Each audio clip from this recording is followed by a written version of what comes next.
In the present day, scientists in the Arctic uncover a frozen circular object with a red, white, and blue motif in the cockpit of a derelict aircraft. In March 1942, Nazi officer Johann Schmidt and his men enter the town of Tønsberg in German-occupied Norway to steal a mysterious relic called the Tesseract, which possesses untold powers. Meanwhile, in New York City, Steve Rogers is rejected for World War II military recruitment because of various health and physical problems. While attending an exposition of future technologies with his friend Sergeant James Bucky Barnes, Rogers again attempts to enlist. Overhearing Rogers' conversation with Barnes about wanting to help in the war, Dr. Abraham Erskine allows Rogers to enlist. He is recruited into the Strategic Scientific Reserve as part of a super soldier experiment under Erskine, Colonel Chester Phillips, and British agent Peggy Carter.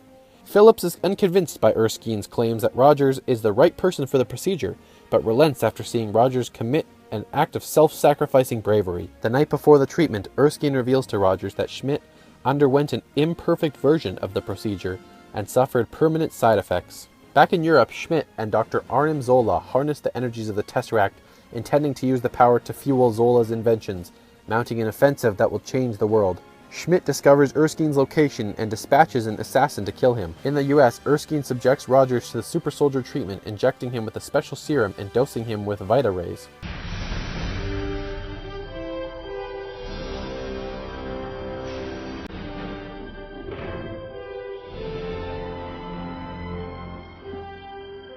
After Rogers emerges from the experiment taller and more muscular, one of the attendees kills Erskine, revealing himself to be Schmidt's assassin, Heinz Kruger. Rogers pursues and captures Kruger, but the assassin avoids interrogation by committing suicide by cyanide capsule. With Erskine dead and his super soldier formula lost, U.S. Senator Brandt has Rogers tour the nation in a colorful costume as Captain America to promote war bonds rather than allow scientists to study him and attempt to rediscover the formula.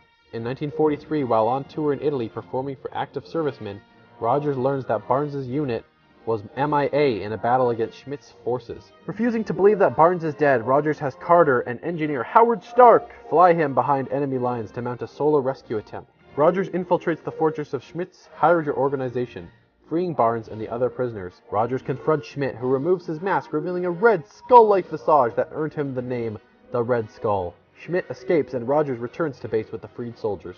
Rogers recruits Barnes, Dum Dum Dugan, Gabe Jones, Jim Morita, James Montgomery Falsworth, and Jacques Dernier to attack other known Hydra bases. Stark outfits Rogers with advanced equipment, most notably a circular shield made of vibranium, a rare, nearly indestructible metal. Rogers and his team sabotage various Hydra operations. The team later assaults a train carrying Zola. Rogers and Jones succeed in capturing Zola, but Barnes falls from the train to his assumed death. Using information extracted from Zola, the final Hydra stronghold is located, and Rogers leads an attack to stop Schmidt from using weapons of mass destruction on American cities and soon other major cities across the globe. Rogers climbs aboard Schmidt's aircraft as it takes off. During the subsequent fight, the Tesseract's container is damaged. Schmidt physically handles the Tesseract, causing him to dissolve in a bright light. The Tesseract falls to the floor, burning through the plane and falling to Earth. Seeing no way to land the plane without the risk of detonating its weapons, Rogers crashes it in the Arctic. Stark later recovers the Tesseract from the ocean floor, but is unable to locate Rogers or the aircraft, presuming him dead. Rogers awakens in a 1940s-style hospital room. A baseball game on the radio plays, but he recognizes that he's heard it before. He realizes from this that something must be wrong, and he flees outside to find himself in present-day Times Square, where S.H.I.E.L.D. director Nick Fury informs him he has been asleep for nearly 70 years. In a post-credit scene, Fury approaches Rogers, proposing a mission with worldwide ramifications.